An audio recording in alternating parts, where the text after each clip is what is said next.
អ្នកនឹងមានក្មេងជាងវ័យសក់របស់អ្នកនឹងខ្មៅ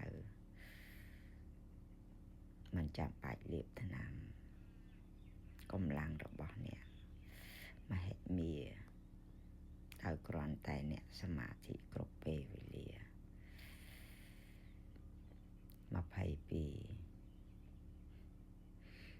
អ្នកនឹងដឹងចិត្តខ្លួនឯង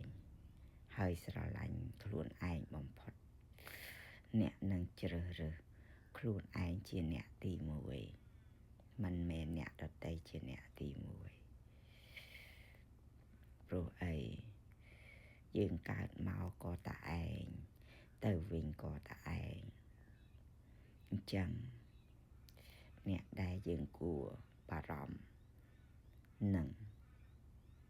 ខែបំផុតគឺជាខ្លួនយើង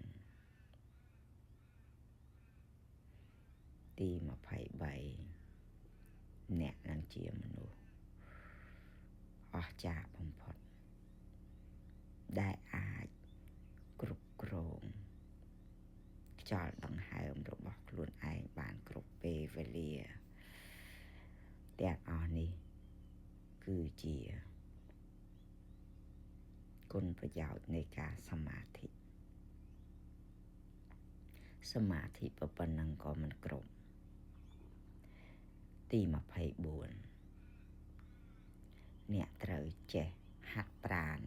ដើម្បីសុខភាពទី25អ្នកក៏ចេះរាំស្ដាប់ភ្លេងកម្សាន្តដើម្បីឲ្យកាន់តែភីដែរកាលណាបើអ្នកតែសមាធិ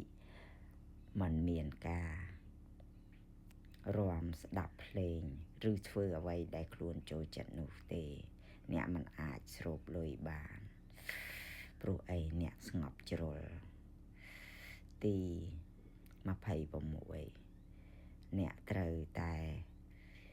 ញ៉ាំអ្វីដែលគួរញ៉ាំដើម្បីសុខភាពរបស់អ្នកទី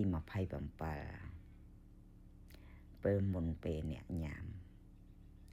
អ្នកត្រូវតែផឹកទឹកបន្តិចសិនដើម្បីកុំឲ្យញ៉ាំច្រើនពេក28អ្នកត្រូវតែ happiness គ្រប់ពេលវេលាអ្នកទៅត្រែ strong energy គ្រប់ពេលវេលា energy គឺជា money